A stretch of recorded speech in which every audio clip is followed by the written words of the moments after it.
Good morning, children. In the last class we had learned how the state government works. We learned which are the different levels of government. You learned who is an MLA. You learned what is ruling party, what is opposition party, then what are the problems undertaken by state government, etc. You had learned in the last class. Now what is a constituency? It's also a topic which you had learned in the last class. So what is a constituency? A constituency means it's an area or state divided into small units for the purpose of election, and from each and every constituency one particular person was elected.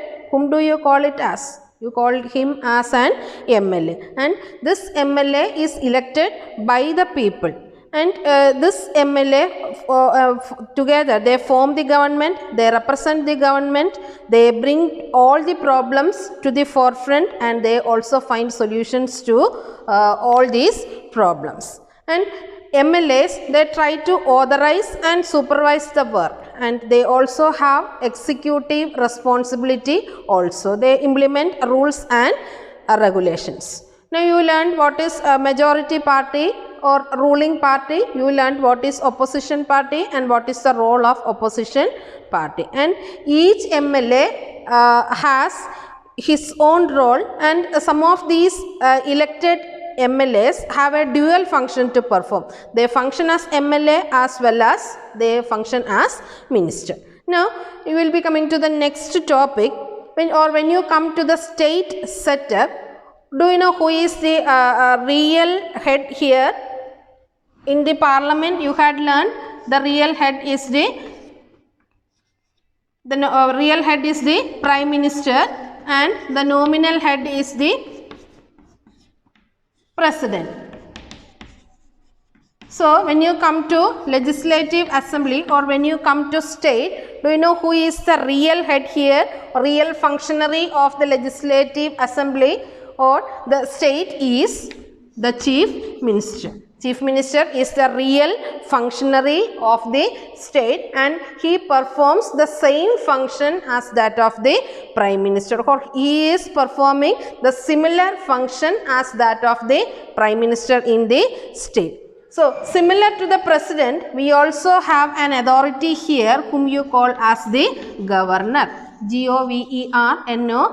call him as the governor, and he performs the functions which is similar to the president in the parliament. Here president is the nominal head, and in the state the governor is the nominal head. And all this chief minister, he is being elected from among the MLAs who are being elected by the people from each and every constituency. You had already learned state divided into small units which you call as constituency. So from each and every constituency you will be electing one representative whom you call as MLAs. So it is from among these MLAs that they choose a leader whom you call as the chief minister.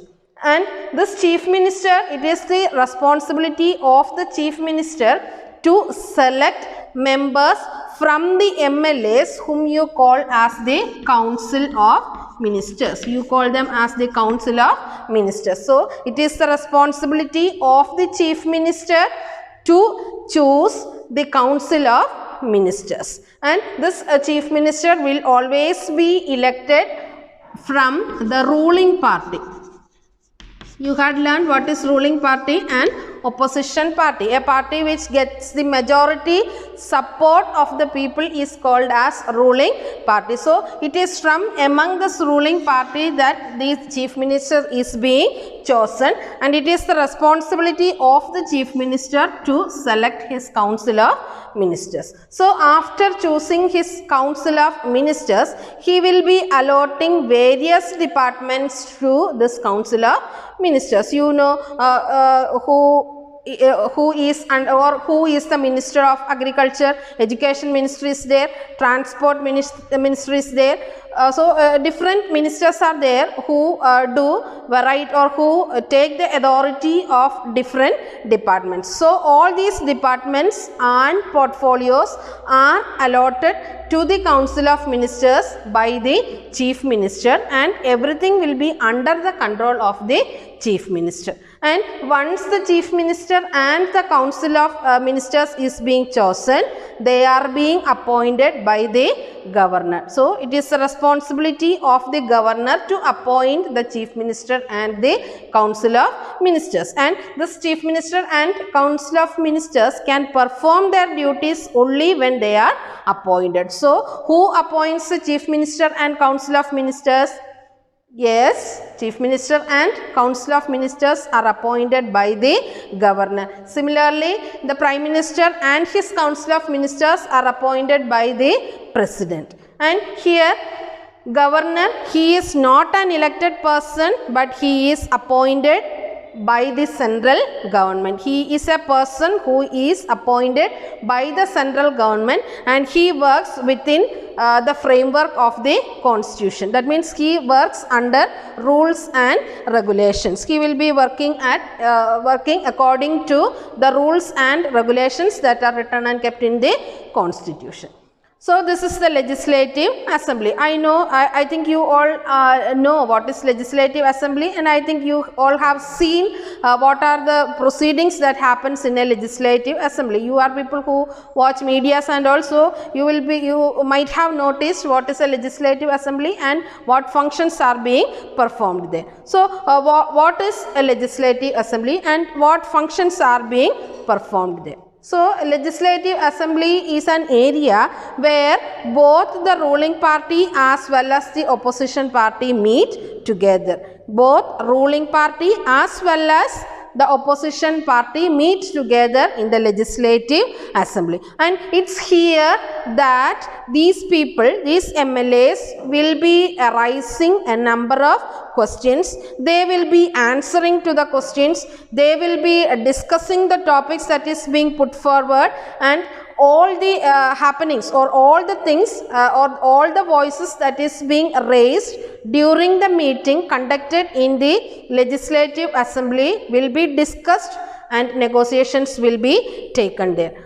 And already told, some of the MLAs are having a dual role. They perform two roles. One is the role of an MLA and the other one is the role of a minister. So they will be looking after all the responsibilities together. And I already told, mostly in a Legislative Assembly, meetings are being held and discussions are put forward. Each and every MLA coming from separate constituencies will be bringing up different varieties of problems from their localities. So, such decisions are being discussed there, and it is being approved by a common yes through debates and discussions. So, what work or how this government works, that you will be learning in the next class. I think you understood. Thank you.